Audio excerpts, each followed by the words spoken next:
So students, हमने अपने previous lecture में ऑर्डर एंड मॉलिक्यूलैरिटी को डिस्कस किया था।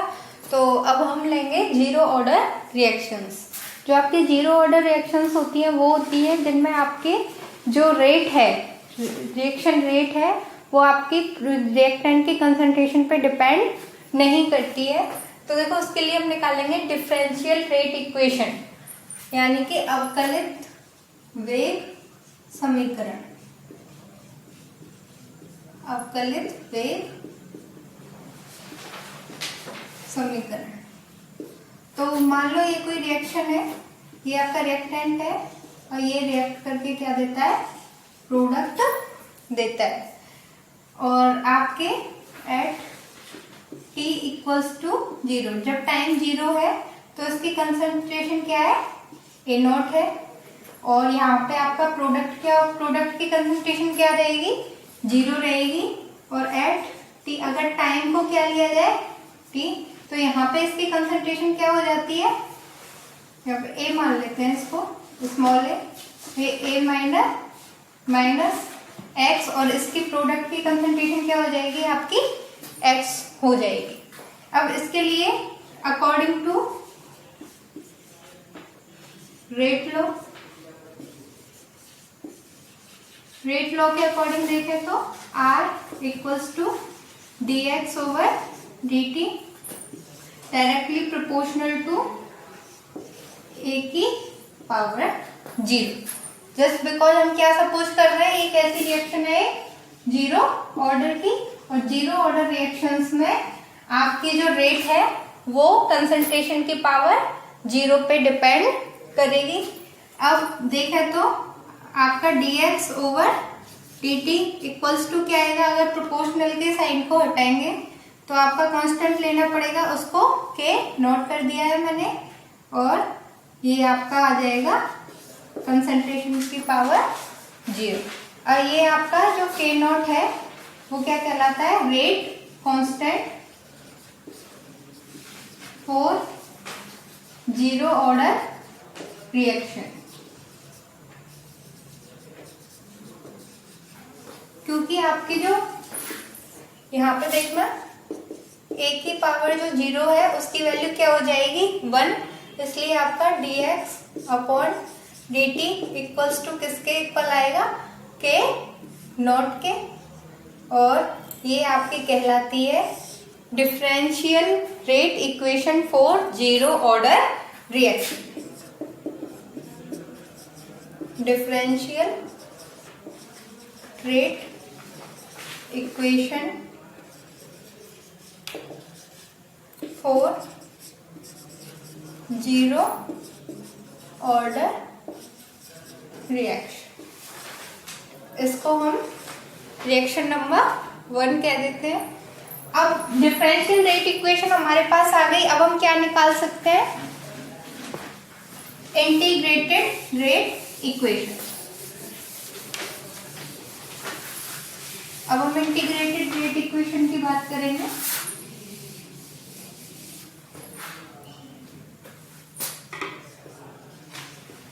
इंटीग्रेटेड रेट इक्वेशन या समाकलित वेग समीकरण। अब जो इक्वेशन 1 हमको मिली है, जो डिफरेंशियल रेट इक्वेशन है, ठीक है, इसका हमको क्या करना है, इंटीग्रेशन करना है। अब इंटीग्रेशन कैसे करेंगे, dx over dt equals to k naught, और इसका क्या, अब देखो dx इक्वल्स टू क्या हो जाएगा, k naught dot dt on integration of above equation. इसका इंटीग्रेशन करेंगे, dx equals to k naught constant है, इसलिए आपकी इस तरह से लिख देंगे। अब आपको पता है कि किसी भी वैल्यू का इंटीग्रेशन किसके इक्वल होता है, उस इंटीग्रेशन पे हमको ये प्राप्त होता है। यहाँ पे जो c है वो कहलाता है आपका integration constant.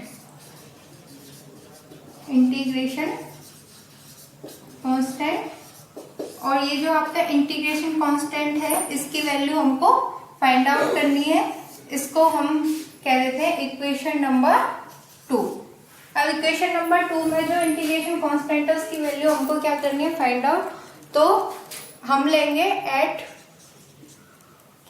t equals to 0, यानी कि इनिशियल कंडीशन में जो है आपका वो एट t इक्वल्स टू 0, यानी कि इनिशियल स्टेट में हम देख रहे हैं तो वहां पे जो x है उसकी वैल्यू क्या आएगी आपकी 0, क्योंकि ये क्या है आपकी बेसिकली प्रोडक्ट की कंसंट्रेशन है।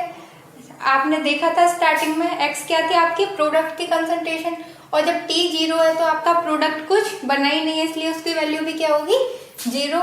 And put this value in equation 2 we get 0 equals to 0 plus c, that means c equals to 0, that is equation number 3।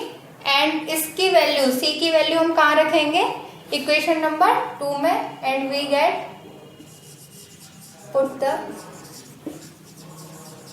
Value of c in equation 2 and we get x equals to k naught t, या फिर k naught equals to x over t। ये दोनों ही आपकी क्या कहलाती हैं, integrated rate equation, integrated rate equation. अब यहाँ पे देखो तो आपका जो x है वो क्या है, directly proportional to t। x directly किसके प्रोपोर्शनल है, t, यानी जैसे जैसे आपका टाइम इंक्रीज होगा आपकी जो प्रोडक्ट की कंसंट्रेशन है वो क्या होती जाएगी, इंक्रीज होती जाएगी। एंड अगर हम रेट की यहाँ पे बात करते हैं तो देखो यहाँ पे ये आपकी रेट है, तो ये किसी भी जो है आपके रिएक्टेंट की कंसंट्रेशन पे डिपेंड नहीं कर रही है। इसका मतलब ये क्या है, आपकी जीरो ऑर्डर रिएक्शन है। और x डायरेक्टली प्रोपोर्शनल t है, जैसे जैसे टाइम बढ़ेगा आपकी प्रोडक्ट की कंसंट्रेशन इंक्रीज होगी। इसके अलावा अगर मैं इसकी k की यूनिट की बात करूं तो k नॉट की यूनिट क्या आएगी, x अपॉन t है। कंसंट्रेशन की यूनिट क्या होती है, मोल लीटर इनवर्स, और टाइम की यूनिट क्या होगी, सेकेंड इनवर्स। तो यहाँ पे ये आपकी k नॉट की यूनिट आएगी। और अगर हम ग्राफ प्लॉट करते हैं x और t के बीच में तो वो आपको एक स्ट्रेट लाइन मिलेगी। अगर हम ग्राफ प्लॉट करते हैं, ये x है, ये आपका t है, ग्राफ प्लॉट करेंगे एक स्ट्रेट लाइन आपको मिलेगी और इसका जो स्लोप है वो आपका k नॉट के इक्वल आएगा, because x directly proportional to क्या है, t। अब हम आगे इसमें बात कर सकते हैं इसकी हाफ लाइफ की।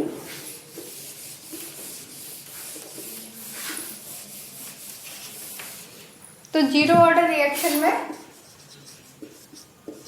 हाफ लाइफ को हम किससे डिनोट करेंगे, टी हाफ। और किसी भी रिएक्शन के लिए हाफ लाइफ वो होती है जब आपकी जो रिएक्टेंट की इनिशियल कंसंट्रेशन है वो क्या रह जाती है, हाफ रह जाती है। That's mean t equals to क्या हो गया आपका t half, and x equals to क्या हो जाएगा a/2, यानी इनिशियल कंसंट्रेशन की क्या रह गई, हाफ रह गई। जो आपकी प्रोडक्ट की कंसंट्रेशन है वो आपकी a/2 आपको मिलेगी। एंड इस वैल्यू को हम जो इसका इंटीग्रेटेड रेट इक्वेशन आया था x equals to k naught t, इसमें रख देंगे तो क्या आएगा a/2 equals to k naught t half, and k naught क्या आ जाएगा आपका a/2 t हाफ। अगर हम डायरेक्ट रिलेशन देखें तो a/2 एंड t हाफ, जो t हाफ है वो डायरेक्टली किसके प्रोपोर्शनल है, इनिशियल कंसंट्रेशन के। यानी कि अगर आप a की वैल्यू बढ़ाते हो, यानी रिएक्टेंट की इनिशियल कंसंट्रेशन बढ़ाते हो, तो उसकी जो हाफ लाइफ है वो क्या होती जाएगी, इंक्रीज होती जाएगी। तो जीरो ऑर्डर रिएक्शन के लिए हमने डिफरेंशियल रेट इक्वेशन देखी, इंटीग्रेटेड रेट इक्वेशन देखी, एक प्लॉट हमने किया x directly proportional to t वाला, and half life. That's all.